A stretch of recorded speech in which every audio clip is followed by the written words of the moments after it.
अच्छा भैया, बबली बिरहा म्यूजिक की देखरेख में आप हमारे सहयोगी सूरज भैया, धीरज भाई, बहादुर मुन्ना भैया के देखरेख में आप लोगों का बहुत बड़ा सहयोग है। आज हम अपना के धन्य मनली कि आप लोगों से मुलाकात भइल। आई सुरेश जौनपुरी डल्लू की कृपा से बड़ा बढ़िया गीत नईकी बजौला हम मास्टर, खूब चलल बा सखी पियवा दुलारे। इते शायद हमसे न लही मास्टर भैया, लेकिन एकदम पुरान गावत है यह चीज। माता बहन गावे जब बारात दुआरे पर आए जाए सूरज भैया, दुल्हा पालकी से आवे, और जब दुल्हा के देखें तो सखी सहेली गावे का गावे परता मिले है ऐसे एक रीड कटी ने का कहें गाँव का अचनार की कली कचनार की कली अचनार की कली।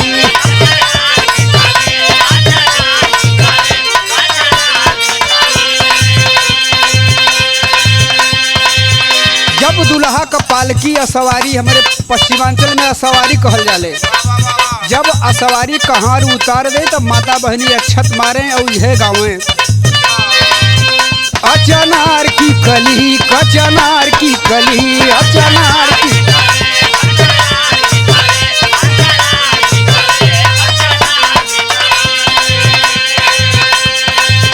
अचनार की कली कचनार की कली। दुल्हा कैसे कैसे अइला ससुरार की गली, दुल्हा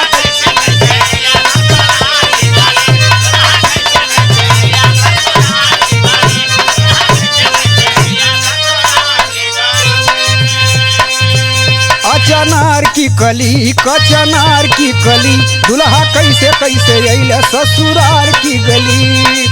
पंडित पुरोहित तोहरी रहिया निहारे, पंडित पुरोहित तोहरी रहिया निहारे। दुल्हा हो तोहरी सूरत निहारे, दुल्हा हो।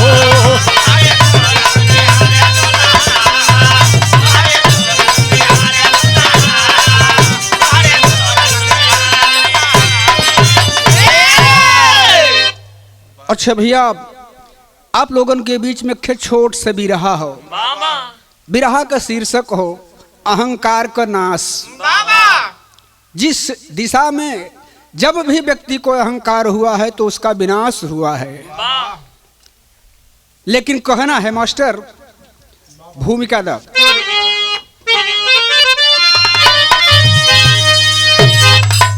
फलक के सितारों को नींद आ गई, जर्रे जर्रे जमी आसमां सो गए। आधी खिली नींद में सब ही सोए पड़े, रात बीती समय के फजर हो गए। द्वारिकाधीश के संग अर्जुन चले, अपनी माया में उनको फंसाते हुए। पकड़ी भिखारी का रूप ले गयो, दिया बनवा में उनको घुमाते हुए।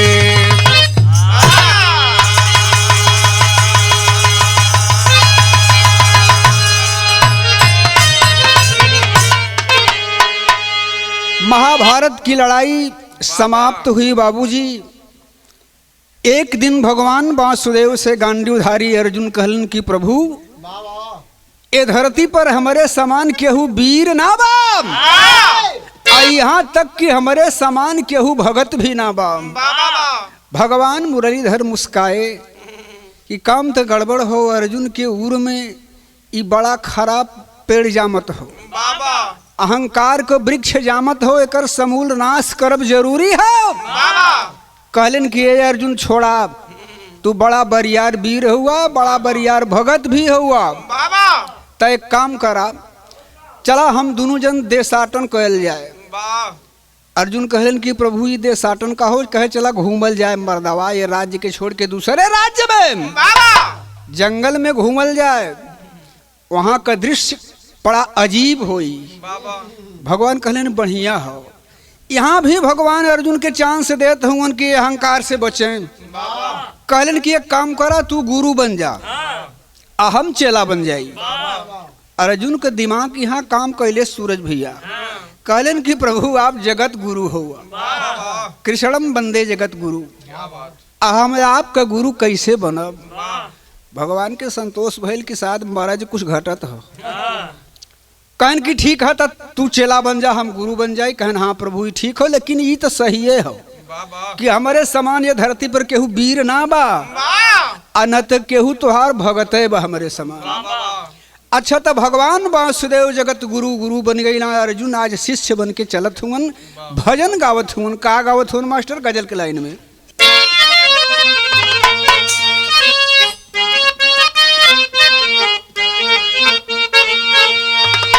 भजन गावत हुन। कौने गीत में मास्टर इशारा करत हुन?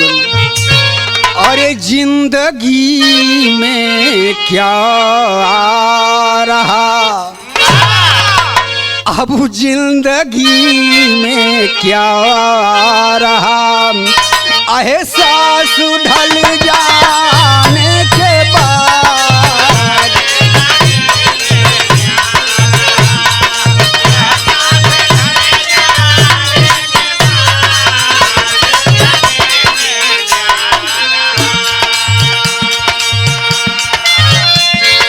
तो जिंदगी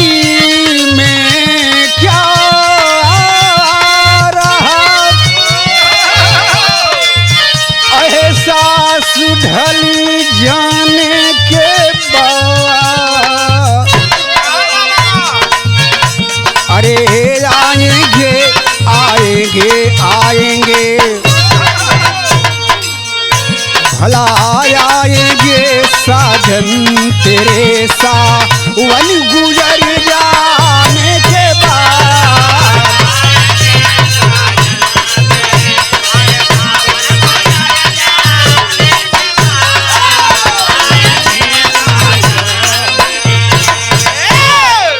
यही लाइन में पीछे पीछे शिष्य की भूमिका में अर्जुन भगवान से कहत हुन।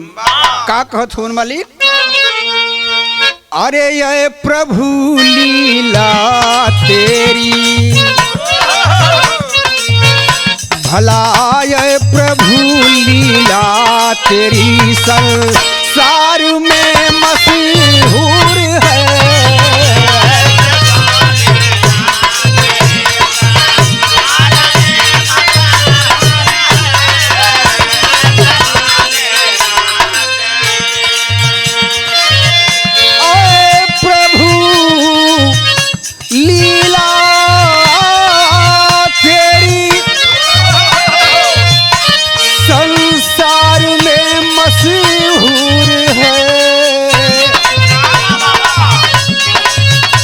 भला दिल में गर्व बसा लिया तो, दिल में गर्व बसा लिया तो, ना ही मंजिल दूर है।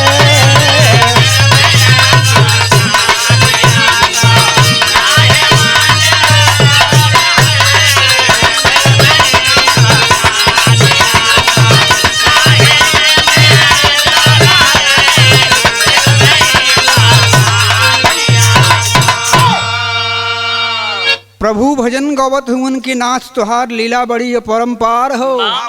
भगवान मुस्कात हुन की जानकारी हो कि लीला परम्पार हो, तो अहंकार के अंकुश में कैसे प्रवेश कैला। अर्जुन भजन गावत हुन की जो दिल में बसा लिया उसकी मंजिल दूर नहीं है भगवान आपकी कृपा से। अच्छा, तक घुमावत भजन गावत भगवान अर्जुन के लेके गईला कहाँ? नजम में बाबू।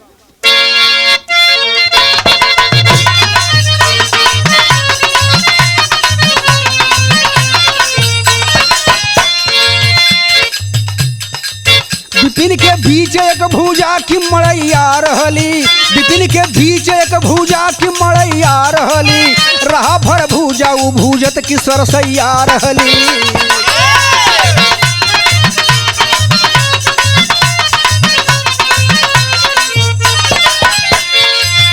उसी मड़ई में अर्जुन श्याम संग पधारे हैं, उसी मड़ई में अर्जुन श्याम संग पधारे हैं। भूख लागल बा भैया बैन यह उच्चारे हैं।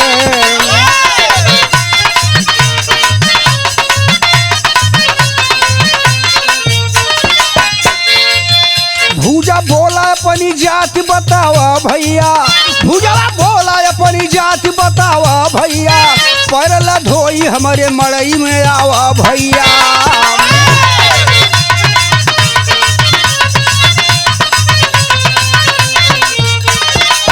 क्रोध में अर्जुन जी का नयन जब कि लाल हुआ, क्रोध में अर्जुन जी का नयन जब कि लाल हुआ।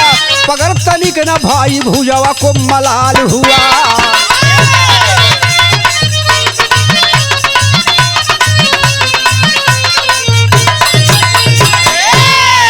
भजन गावत भगवान अपने चेला के अर्जुन के लेके घनघोर जंगल में प्रवेश कैला। सूरज भैया जंगल में एक ठे मड़ई, मड़ई में दाना भूजे वाला मनई।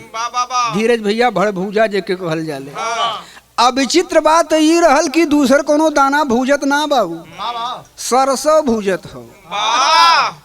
और वही से भगवान सवाल दाग देलन कि भैया बड़ी तेज भूख लगल हो, हमन के कुछ खिया दा। भूजवा डटलेस किया मुसाफिर, हाथ पैर धो के तब हमारे मड़ई में प्रवेश करा। अर्जुन का शरीर क्रोध में अंगार कि हम गांडीवधारी अर्जुन और दुनिया को दिशा देने वाले भगवान वासुदेव ते के ही कहत हो कि हाथ पैर धो के मड़ई में आवा। भगवान कहलन कि सुना गरमा मत, ये कुरुक्षेत्र का मैदान नहीं हो, ये भुजवा का मड़ई बा। जवन आदेश उदेई ओकर पालन करे के बा। ए भैया भूजा तब पानी कहाँ बा? भूजवा इशारा कैलेस कि ये बगले पोखरी हो, जाके हाथ पैर बढ़िया का धोए के तब हमारे मड़ई में प्रवेश करी हा। हम भगत मनई है। अर्जुन के तो ये अहंकार बा कि दुनिया का सबसे बड़का भगत हम है। हाथ पैर धो के दोनों मूर्ति भुजवा के मड़ई में प्रवेश कैला। भैया सूरज विचार करेंगे भाव से, निर्मल भाव से भुजवा आज भगवान को का खियावत हो, आ कौने बर्तने में खियावत हो। एक ठे गीत लगल मालिक,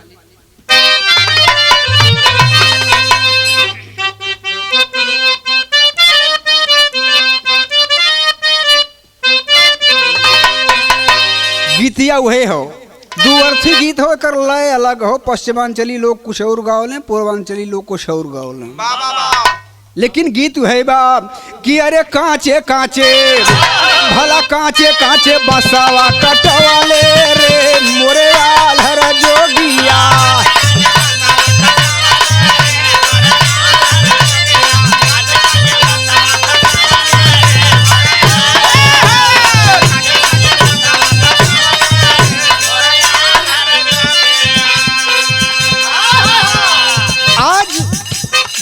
के मालिक भगवान वासुदेव को बाबू और सर्वश्रेष्ठ धनुर्धारी गांडीवधारी अर्जुन के पूरी मिष्ठान पकवान खोवा खाए वाले मनई के भुजवा खियावत का हो।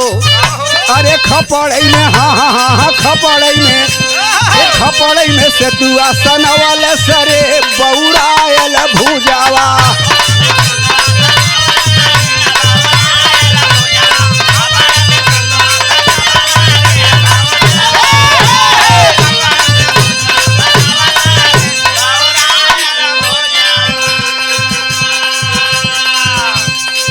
छोट छोट मेटी का फूटन सूरज भैया ओके छीन भी कहल जाले।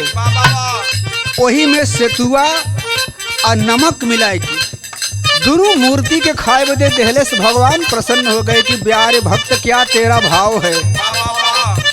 और अर्जुन का देह सुलगत हो कि पता नहीं का देहले हो, जहर हो कि माहुर हो। भगवान इशारा कैलन कि नाटक मत करा, जवन देत हो एकर भोजन करा, एकर रहस्य बाद में मिली। अरे खपरई में सतुआ सनवल सरे बौरायल भुजवा।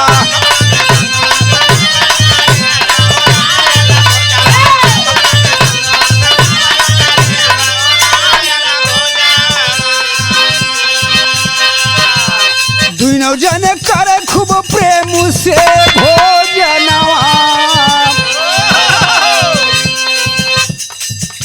और सूते बरे मांगे लागे भूजा से असनावा।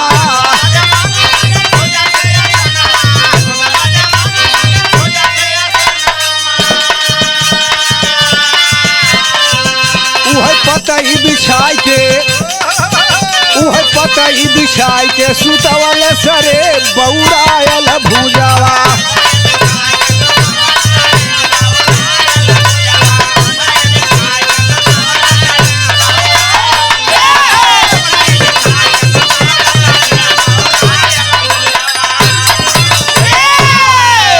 प्रेम से सेतु भोजन कैला भैया धीरज। अर्जुन भी मन मसोट के एक अंगुरी से सेतुआ खात हुआ।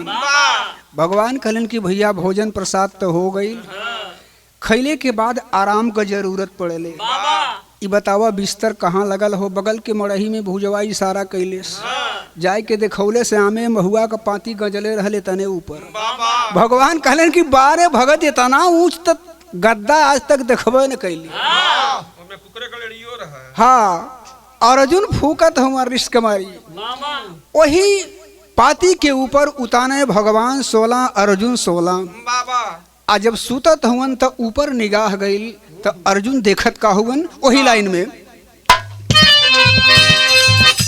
के धुनो जने कैले जब प्रेम से भोजनवा।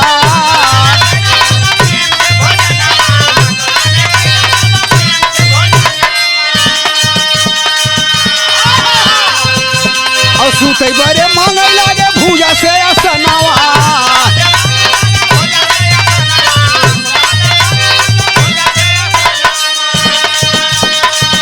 अरे पतई बिछाई के सुतवल सरे बौरायल भूजावा।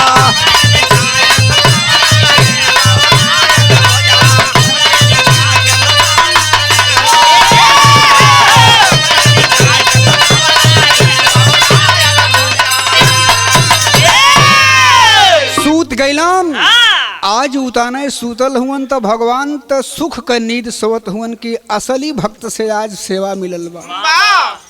अर्जुन के दिमाग मड़ई के ठाटे में गयल भैया। देखत का हुवन, का देखत हुवन मालिक के सुतले में दोनों जने देख किरतनवा। और मुअल मूरी भूजा गाजे वही भवनवा।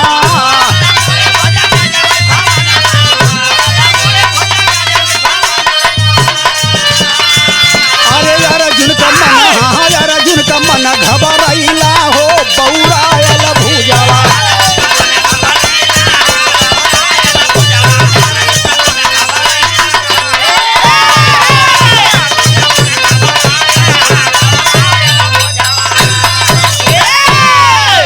भगवान सच्चिदानंद स्वामी कृपेशव सो रहे हैं अपने भक्त की झोपड़ी में। अर्जुन का निगाह बगल के मड़ैया में भैया धीरज, मड़ैया का जो टाटी बांधी रहल उजरा सा फराक रहल।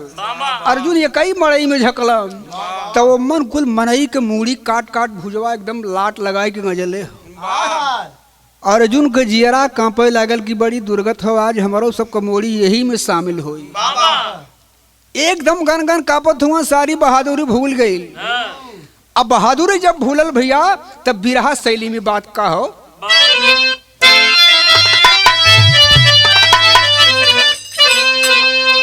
भगवान के पैर में खोद के अर्जुन कहत हुवन कि नाथ इतना चैन से सोवत हुआ जैसे द्वारकापुरी के महल में सोवत हुआ। भगवान कहला अर्जुन द्वारिकापुरी के महल में जब सुख ना उपलब्ध भइल उ सुख ये झोपड़ी में हो, एके जाने के कोशिश करा। भगवान कहलन कि उ सुख बगले छोड़ा, पहले हमार बात सुना। का कहलन मालिक?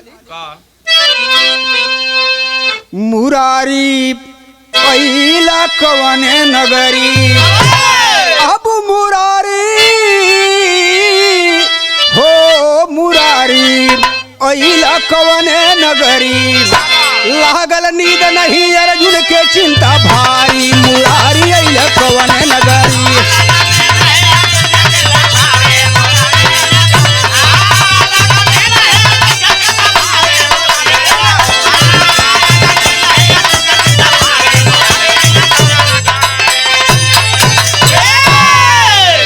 कहलन कि नाथ घुमावे के चक्कर में कहाँ लिया के चली अइला।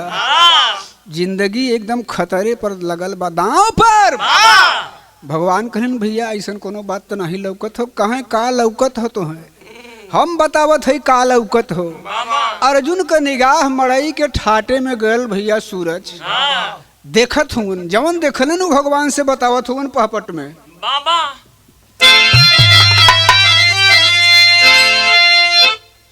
अब सुतले में देख दो जनी कीर्तनवा बनवा खोसल बा। अरे सुतले में देख दो जनी कीर्तनवा बनवा खोसल बा। अरे भड़े भूजा के मड़ई दारी मनवा बनवा खोसल बा।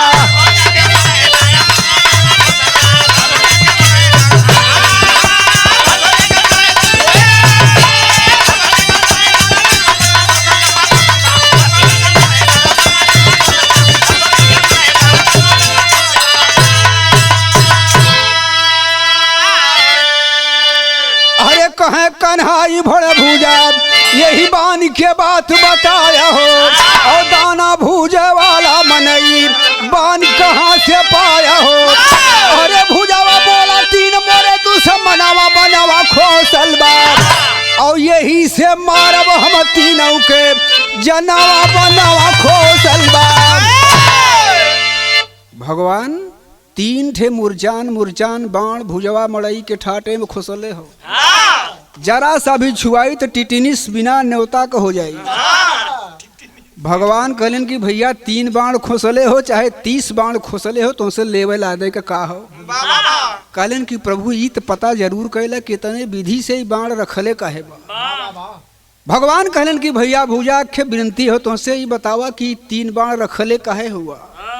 भूजवा कहले कि भैया हो आप लोगन का सेवा कैली, भोजन करौली, अब अपने गंतव्य के जा हम का रखले ही ऐसे उससे का मतलब हो। कह नहीं एक रहस्य जरूर बताओ आप।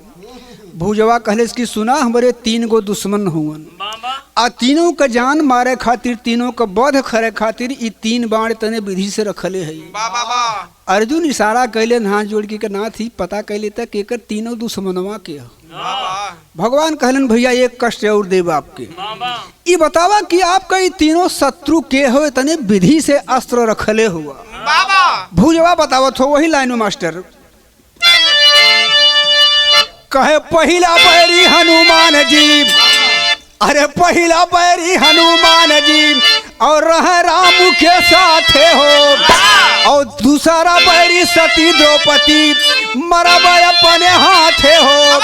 अरे तीसरा बैरी पाए बोरे अर्जुनवा बनवा खोसल बा, अब मिली जाई तो काट लेब गर्दनवा बनवा खोसल बा।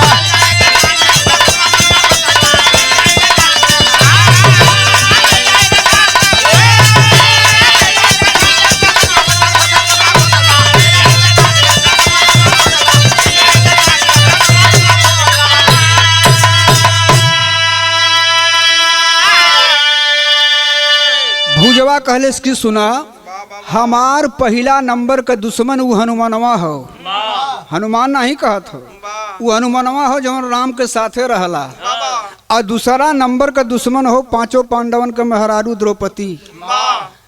और कहें भैया तीसरा, कहें तीसरा नंबर तो एकदम नंबर 1 का दुश्मन हमारा अर्जुनवा, अगर मिल जाए तो गर्दन काट ले।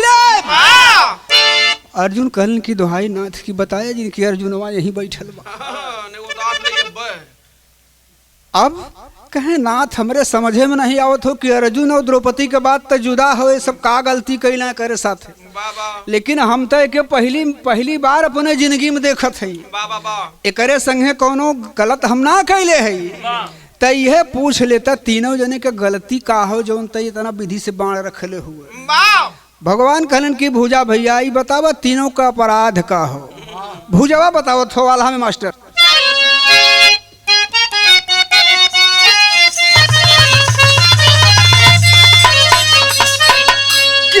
पूछल कन्हैया तनिक भेदवा बतावा, अरे कवने करनवा बैरी वीर हनुमान।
पहले सुनाम ये हनुमानवा हमार दुश्मन कैसे भयल। भुजवा कहत हो कि एक बार भगवान कृष्ण के पूजा करे खातिर अर्जुन केदरी के वन में फूल लेवे गईला। आओ केदरी वन के पहरेदारी हनुमानवा करत रहल। ज्यों ही अर्जुन पुष्प वाटिका में प्रवेश करना चाहे हनुमानवा अपन गदा लेके रोक दे डटले चोहा निकल जो बाहर। बिना पूछले कहाँ घुसल जात हुआ। अर्जुन कहलन कि हमार नाम ना जानत है। अरे हम वह अर्जुन है। कहे कौन है अर्जुन, केकर साथी संगी हुआ। अर्जुन कहलन कि भगवान कृष्ण के ना जानत हुआ। कहन जानत है तू के हुआ। हनुमान जी कहलन कि मैं राम का भक्त हनुमान हूँ। अर्जुन कहलन कौन राम। कहे वह राम जवन सागर में पुल बंधरे रहला। अर्जुन कहलन कि तो कौन बहादुरी के काम कैला मर्दावा, ऐसा पुल तो हम 1 सेकंड में बांध दे 1 योजन। हनुमान जी कहलन वो पुलवा से बड़े बड़े सूरवीर पार भइला, तोहार पुलवा तो हम अकेले तोड़ दे। दोनों में बात ठन गई। और जब बात ठनल तब भइल का सदर में।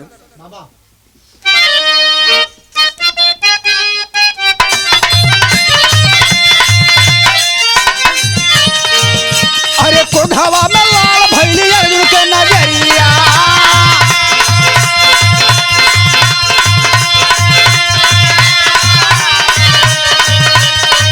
अरे ओहर हनुमान करे मन में विचार।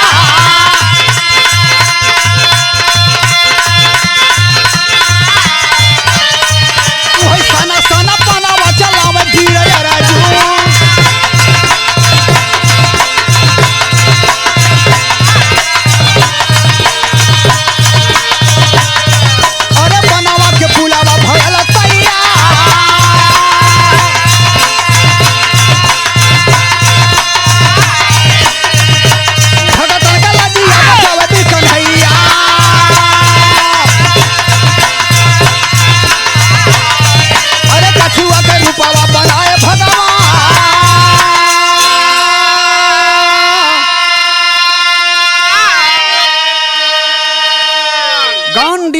अर्जुन अपनी प्रत्यंचा पर बाण चढ़ा करके स्मरण करके छोड़ दिए विश्वकर्मा भगवान का।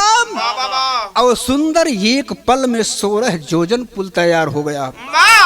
हनुमान जी भी चौंक ले लेहलन कि अगर पुल ना टूटी तो हमारे राम के मर्यादा का नाश हो जाई। अब अर्जुन परेशान हुआ कि कंचित पुलवा टूट गया तो हमारे कृष्ण भगवान को बड़ी बेइज्जती हुई। धीरज भैया इन्हन दोनों बेईमानन के तकरार में हमार भगवान कछुआ का रूप बनाए के वही पुल के नीचे बैठ गया।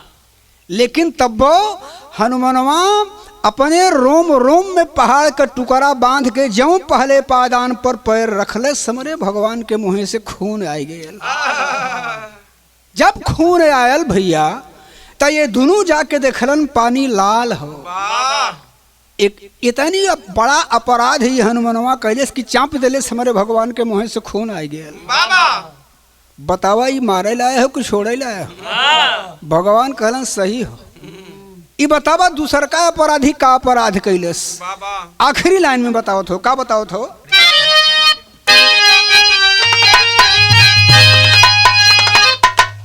बतावत हो अर्जुन का अपराध का बतावत हो। अब दूसरी गलती अर्जुन का न भूलब सथिया। अरे हमरे कुंवर कन्हई से हकावे रथिया।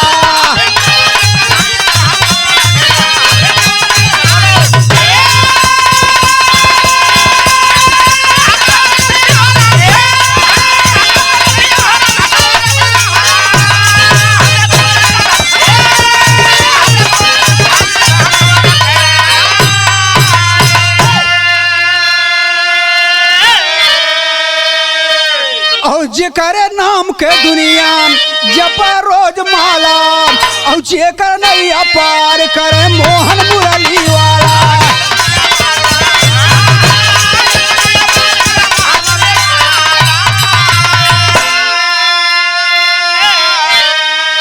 अब काहे रथिवनिया करौलस पपिया।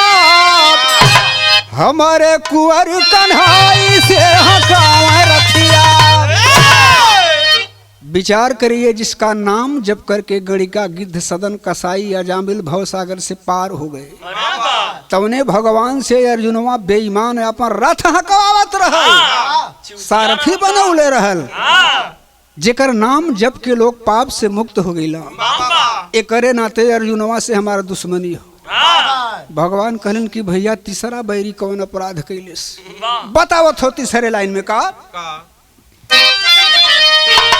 अरे खींचला दुशासन सती द्रौपदी के सारी, औ हो के रजस्वला काहे हरि को पुकारी। अरे अपने स्वार्थ में हरि का बिगड़लस मतिया, तब हमारे कुंवर कन्हई से हकावे रतिया।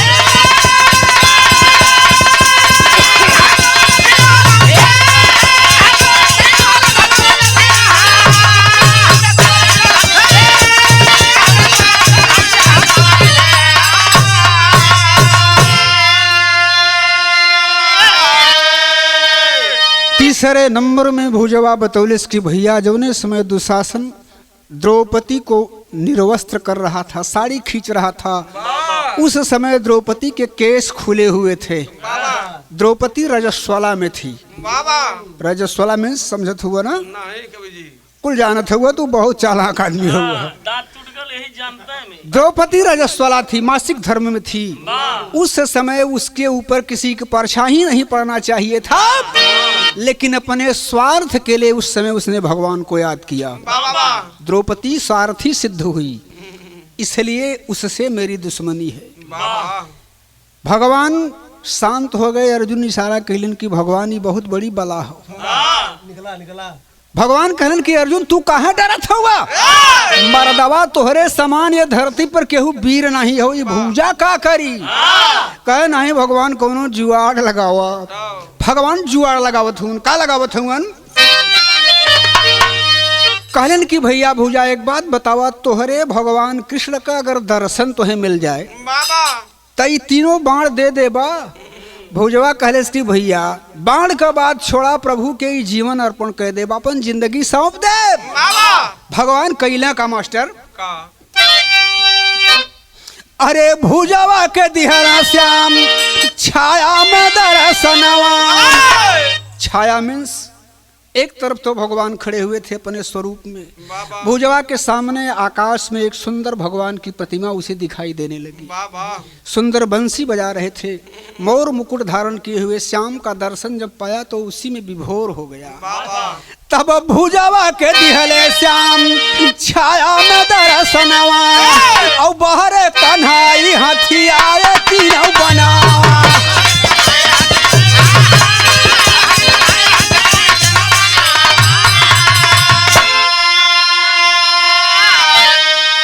अरे टूटा घमंड अर्जुन का निरमल भइली मतिया, त हमारे कुंवर कन्हई से हकावे रतिया।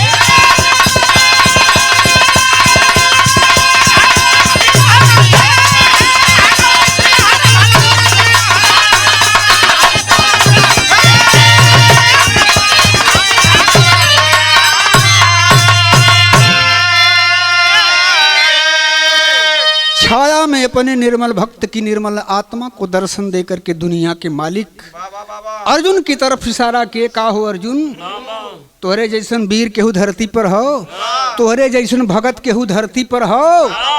तड़ाक दे गांडीवधारी अर्जुन भगवान के चरणों में साष्टांग लेट गए। नाथ भटक गया था, बचा लिए प्रभु। यही हमारे कहानी का आखिरी भाव बा। घर आने का परिचय बा मास्टर। गुरु बिहारी गुरुपतु गुरु जय मंगल दर्शाए, गुरु नायक के चरण कमल में ज्ञानी शीश झुकाए। अरे मुरारी अइला कवने नगरी, रथिया राजेंद्र के हाँ